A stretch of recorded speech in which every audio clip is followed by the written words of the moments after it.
ఈ వీడియోలో మనం మాట్లాడుకోబోయే మూవీ రివ్యూ వచ్చేసి బన్ బటర్ జామ్. సో ఈ మూవీ అయితే అమెజాన్ ప్రైమ్ ఓటీటీ ప్లాట్ఫామ్లో తెలుగు లాంగ్వేజ్ కూడా స్ట్రీమింగ్ అవుతుంది. సో ఈ మూవీ ఎలా ఉంది ఏంటని ఈ రివ్యూలో మనం మాట్లాడుకుందాం.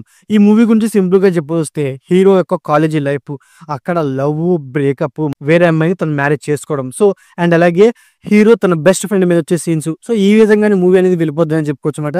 సో మూవీ నా పరంగా రొటీన్ స్టోరీతో అండ్ అలాగే పెట్టబుల్ స్క్రీన్ పేతో కొన్ని సాగతీత సీన్స్ తో ఓవరాల్ మూవీ అనేది అలా వెళ్ళిపోయిందని చెప్పుకోవచ్చు అనమాట. అండ్ అలాగే ఈ మూవీలో మెయిన్ గా ఏంటంటే లవ్ ట్రాక్ అనేది ఇంకాస్త బలంగా ఉంటే బెటర్గా ఉండేది. అండ్ అలాగే బ్రేకప్ మీద వచ్చే సీన్స్ అనేవి కూడా ఇంకొంచెం బెటర్గా ఉంటే బాగుండేది అనమాట. ఎందుకంటే ఇప్పటిదాకా లవ్ లో ఉన్నప్పుడు ఒకేసారి బ్రేకప్ అయితే సో ఆ బ్రేకప్ నుంచి హీరో ఎలా బయటపడ్డాడు, తనకి వేరే హీరోయిన్ ఎలా సపోర్ట్ చేసింది అనే పాయింట్ అనేవి ఎమోషనల్ డెప్త్ తీసుకుంటే బెటర్గా ఉండేది అనమాట.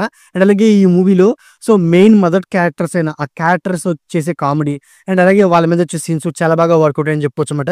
లైక్ మూవీ స్టోరీ గురించి సింపుల్ గా చెప్పొచ్చు వస్తే హీరో ఒక అమ్మాయిని ప్రేమిస్తాడు అనమాట.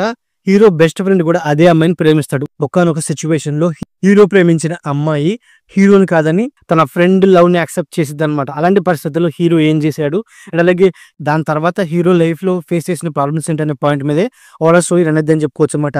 అయినప్పటికీ ఈ మూవీలో మెయిన్ ఏంటంటే హీరో మీద వచ్చిన కొన్ని కామెడీ సీన్స్, కాలేజీలో తన సూపర్ సీనియర్ మీద వచ్చిన కొన్ని సీన్స్ చాలా బాగా వర్కౌట్ అయింది. అంటే హీరో చదివే కాలేజీలో సూపర్ సీనియర్ యొక్క లవ్ స్టోరీ అనేది నాకు చాలా బాగా నచ్చిందని చెప్పుకోవచ్చు అనమాట.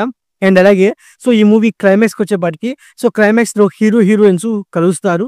సో వాళ్ళు కలిసినప్పుడు అక్కడ చెప్పిన డైలాగులు అనేవి నాకు ఓకేషన్ చెప్పుకోవచ్చు అనమాట. బట్ వాళ్ళు కలవడానికి ఉండే కొన్ని రీజన్స్ ఏమైనా చెప్పుంటే బెటర్ నాకైతే అనిపించింది అనమాట.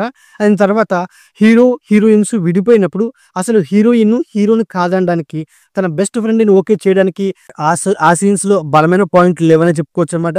సో జస్ట్ తనకి సపోర్ట్ గా నిలుస్తాడు అని తన బెస్ట్ ఫ్రెండ్ కి ఓకే చెప్పడం, సో తను చేసే రీల్స్ ని నచ్చట్లేదని చెప్పి హీరోయిన్ రిజెక్ట్ చేయడం, నాకు ఆ సీన్ అనేది అంత కన్వీనియన్స్ లేదని చెప్పుకోవచ్చు అనమాట.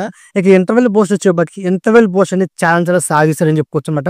అండ్ అలాగే మూవీ ఫస్ట్ హాఫ్ లో ఒక ఫ్రెండ్షిప్ అనే బాండింగ్ ని చూపించుకుంటూ వచ్చినప్పటికీ దాన్ని కూడా బలంగా చూపించలేదని చెప్పుకోవచ్చు అనమాట.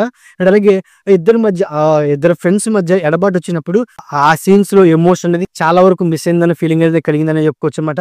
మూవీలో సెకండ్ హాఫ్ లో చాలా వరకు మూవీ అనేది మనకి పెట్టబుల్ గా వెళ్ళిపోద్దని చెప్పుకోవచ్చు అనమాట. సో అదే కాస్త మూవీ మీద హోప్స్ కానీ అండ్ అలాగే మూవీని కాస్త బోర్ ఫీలింగ్ కలిగించేలాగా నాకైతే అనిపించిందని చెప్పుకోవచ్చు అనమాట. సో ఓవరాల్ గా మూవీ అనేది సో కొంత కాలేజీ లైఫ్, కొంత కామెడీ ట్రాక్ మీద అండ్ అలాగే లవ్ మూవీస్ కి ఇష్టపడే వాళ్ళకి ఈ మూవీ అనేది నా పరంగా వన్ టైం వాచ్ అని చెప్పుకోవచ్చు అనమాట. ఇక ఈ మూవీలో మెయిన్ గా సినిమాటోగ్రఫీ అండ్ అలాగే ప్రొడక్షన్ వాల్యూస్ ఈ మూవీకి మెయిన్ ఎంగేజ్ అని చెప్పుకోవచ్చు అనమాట. ఇక మ్యూజిక్ విషయానికి వస్తే సో నాకు మ్యూజిక్ అయినా అండ్ బ్యాక్గ్రౌండ్ మ్యూజిక్ అయినా నాకు సోగా ఉందని చెప్పుకోవచ్చు అనమాట. సో ఓవరాల్ గా ఇదండి bun butter jam movie review. So నా రివ్యూకి నచ్చినట్లయితే వీడియోకి ఒక చిన్న లైక్, అలాగే మన ఛానల్ సబ్స్క్రైబ్ చేసుకోండి. Okay, thank you all.